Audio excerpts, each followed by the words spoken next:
Selamat pagi Bapak Ibu yang kekasih di dalam Tuhan Yesus Kristus.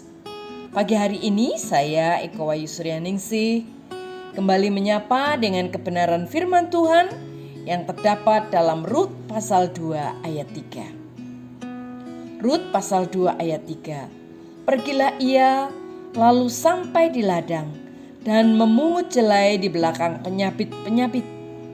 Kebetulan ia berada di tanah milik Boas yang berasal dari kaum Elimelek. Amin. Bapak, Ibu, dan saudaraku yang kekasih di dalam Tuhan, Rut mengalami sebuah peristiwa yang unik. Demi untuk mendapatkan sedikit makanan untuk hidup bersama Naomi, Rut siap untuk berlelah-lelah mencari sisa-sisa bulir gandum yang tercecer di ladang milik siapa? Rut pun sebenarnya tidak tahu sebelumnya.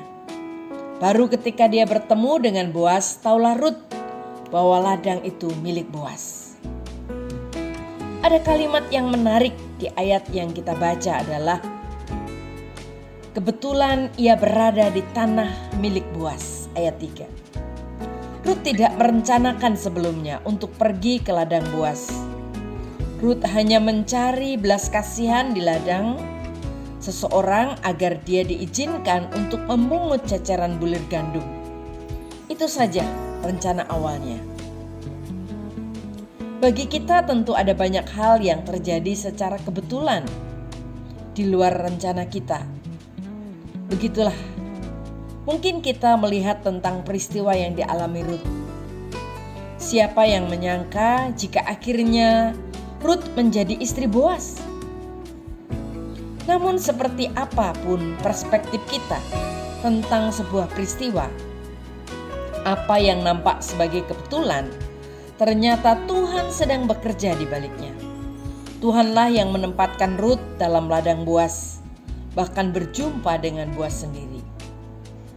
Dari kisah pertemuan Rut dan Boas ini, kita diingatkan bahwa apa yang kita anggap sebagai suatu kebetulan sebenarnya bukanlah suatu kebetulan atau peristiwa yang tanpa sebab. Tetapi itu adalah satu rencana di mana Tuhan memang sedang mengerjakan sesuatu di dalam kehidupan kita. Kita bisa bandingkan di dalam Roma 8 ayat 28. Oleh karena itu, kiranya dalam setiap rencana kita boleh meminta pimpinan Tuhan, sehingga dengan demikian apapun peristiwa yang kita alami, kita dapat belajar untuk memahami kehendak Tuhan. Amin. Mari kita berdoa.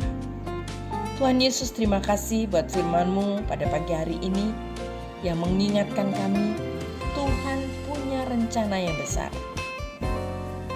Bahkan di balik setiap kebetulan-kebetulan yang Tuhan nyatakan kepada kami, yang kami alami, kami percaya Tuhan sedang bekerja untuk menyatakan kehendak-Mu bagi kami.